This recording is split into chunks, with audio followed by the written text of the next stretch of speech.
কুমিল্লা চান্দিনা হাটে 2024 কোরবানি উপযোগী বেশ সুন্দর সুন্দর কিছু ষাঁড় গরু দেখা যাচ্ছে, দাম দরগুলো জানার চেষ্টা করব।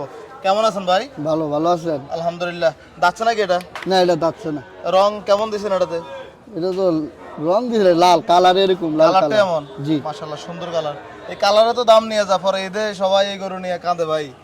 কাঁদো না, জাত গরু নিলে কাঁদো, হইতো জাত গরু।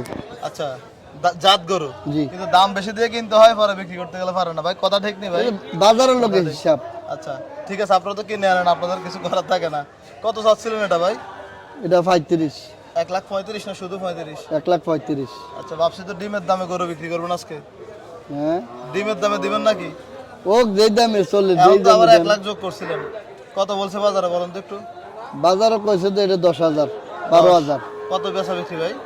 দুদিন নেয় 25,000। 25? জি, 1,25,000। কোন জায়গা থেকে সংগ্রহ করছিলেন এগুলো? এটি পাবনা। পাবনা থেকে। আচ্ছা, এই পাশে চলে আসুন তো। এটা চেয়ে এগুলো মনে হচ্ছে দাম কিছুটা কম হবে নাকি? হ্যাঁ, কিছু বেশি বেশ কম হালকা। এটা কত বেচা বিক্রি বলেন তো একটু? কিন্তু এটা জি, এটা 20,000। 20,000। আর এটা? এটাও 20,000। এটাও 20। আচ্ছা, আর এটা ভাই? এটা 15,000। 15,000। আজকে তো মনে হচ্ছে কাস্টমার কম, তাই না? জি, আচ্ছা ঠিক আছে, আলমো টাইম রয়েছে, কাস্টমার আসবে। টাইম আছে। জি, বৃষ্টি হলে তো বাজারটা নষ্ট হয়ে যায়। এই তো আল্লাহ পাকের ইচ্ছে। সেটাই। ঠিক আছে ভাই, ধন্যবাদ আপনাকে। আসসালামু আলাইকুম। আসসালামু আলাইকুম।